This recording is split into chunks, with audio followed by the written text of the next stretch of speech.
She didn't feel that she could talk to her parents about this decision. Her family was very religious and very conservative, and she was sure that they would disown her.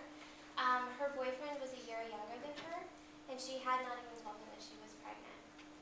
So I drove her. I'd never been inside an abortion clinic before, and what I remember is the security guard and the chain link fence that surrounded the parking lot. And I remember blacked out windows in a waiting room. There was a woman who was probably in her 40s who was sitting with a man who might have been her husband. They didn't talk, they just kind of stared at the floor. I remember a flurry of excitement when a young black woman emerged from the required pre-procedure counseling session and told her mother that she was not going to have the abortion.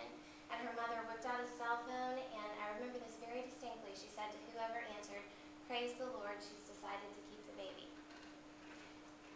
Tara didn't change her mind. I drove her back to the dorm afterwards. I slept on her floor that night in a sleeping bag. I gave her Tylenol for the cramps. She threw up when she tried to eat. I don't remember her crying. I don't remember any long conversations about when life begins or when life ends. Tara didn't devolve into some kind of terrible depression after this decision. If she did, I didn't see it in our last year of college together. So far as I know, she simply went on with her life. Why begin this presentation with a story? Because feminists understand the value of stories. More so than statistics, stories help us to understand the real experience of women of all races, ages, religions, and income levels. And it's in understanding those stories, it's in understanding women, that we begin to understand women's issues. My goal this evening is to remain nonpartisan. I'm not advocating pro-life or pro-choice. I want to describe different feminist perspectives on abortion, but I want to be clear about something from the beginning. Like most Americans, most individual feminists reside somewhere in the middle on the issue of abortion. You would be hard-pressed to find a feminist who doesn't advocate for women's reproductive rights.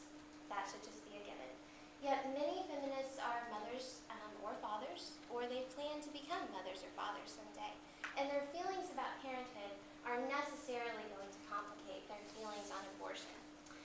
So I can't tell you how any specific feminist feels about abortion, because each feminist perspective is colored by his or her own experience.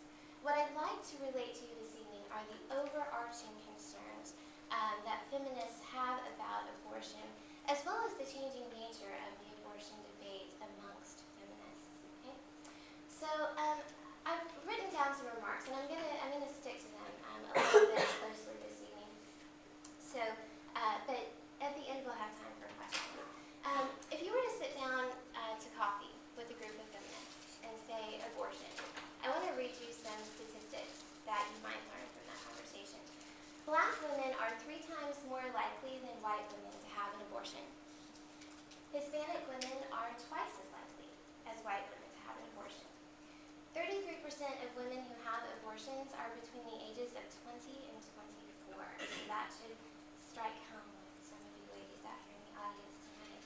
73% of women who have abortions are living below the poverty level, earning less than $10,000 per year. 75% of women who have abortions cite lack of money to raise a child as one of their reasons for deciding to do so. Race, age, and poverty, these are major concerns for feminists when discussing abortion. Erica Fricke, the Vice President of Public Affairs for Planned Parenthood in Western Pennsylvania, recently said to the University of Pittsburgh Women's Studies program, "For me, reproductive rights have always been about women existing as more than agents of reproduction, transcending their role as mothers. But I realized as I have spoken with clients that this kind of empowered thinking is rarely a factor for those who choose to terminate pregnancy."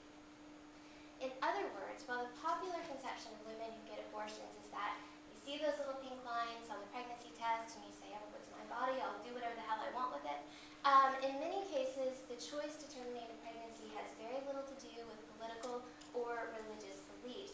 It comes down to the ability of a woman, or her perceived ability, to care for the child in her womb. Okay?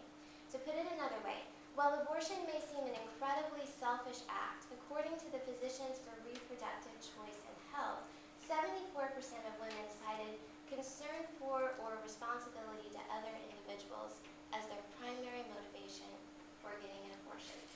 Okay? For feminists, this changes the nature of the debate. I'm going to quote Erin Fricky again. Working at Planned Parenthood, I see protesters outside 3 out of 5 days. And I've learned that the rhetoric of the other side is a sort of woman versus baby mentality.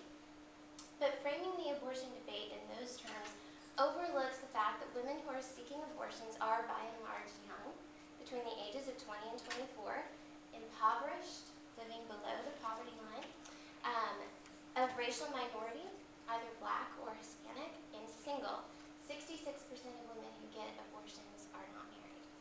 Circumstance, not political choice, may be driving these women to have abortions. It's not an empowered decision. Feminist activist and health rights advocate Loretta Ross once said, "Women have the power to give life, and we have the power not to give life." What concerns those of us who identify as feminists is that a significant portion of our sisters who are getting abortions don't have any power at all. Feminist activist Jennifer Baumgartner writes in her book Abortion and Life, "Dilemmas such as inadequate access to health care, female poverty, and sexual violence remain pernicious, and there is no doubt that if we address these issues, we'd reduce the need for abortion." To say that feminists support a woman's right to choose is simply to oversimplify the issue. Yes, the majority of feminists, and by that I mean the overwhelming majority of feminists, do support the legalization of abortion.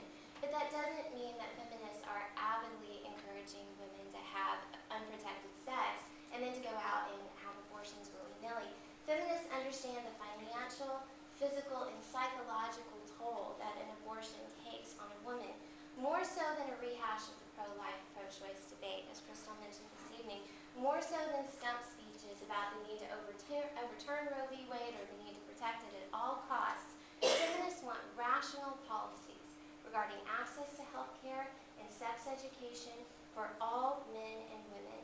17% of those who terminate unplanned pregnancies are teenagers, many of whom have in the last decades had shrinking access to sex education or birth control, since most states accept federal money that mandates abstinence-only education. The feminist perspective on abortion recognizes that the decision to terminate a pregnancy comes at the end of a very long road. Sometimes that may include a single woman who feels she cannot support a child on her own. Sometimes it may be a teenager who didn't have access to birth control pills when she decided to have sex. Feminists want to address those inequalities of power so that a woman's choice to have an abortion is truly a choice. But what about abortion and motherhood? Second wave feminism, and by that I mean the feminism of the 1960s and the 1970s, is often accused of being anti-mother. Sometimes it's even accused of being anti-women because it's perceived as saying that women just needed to be more like men. Feminism, particularly in its modern incarnation, is not anti-mother, nor is it anti-woman. Jennifer Baumgartner again writes, "A woman can now afford to acknowledge that she may be emotionally conflicted about the life growing inside of her," and yes, feminists call it a life. "She can be openly sad about what ending a pregnancy might mean to her, a break with her religion, a conflict with her sense of self, perhaps even recognition that the relationship she is in can't support this development. More than a few of us young feminists have a growing belief that a fetus is something more than just a blob of tissue. Furthermore, the vast majority of women who get abortions will also become mothers, or this may surprise you, already are mothers." To put some numbers on that, 60% of women who have abortions already have one or more children. From the feminist perspective, supporting a woman's right to choose is not equivocal with the devaluing of motherhood. A woman who chooses to have an abortion can still choose to become a mother later in life. She may in fact already be a mother when she chooses to have an abortion. Feminists want to reorient the conversation away from personal attacks on a woman's lifestyle choice and onto the circumstances that lead her to make that choice, because we want to make sure that it is an empowered choice. Yes, feminists want a society in which it is a woman's choice to have an abortion, just as it is a woman's choice to marry or not to marry, to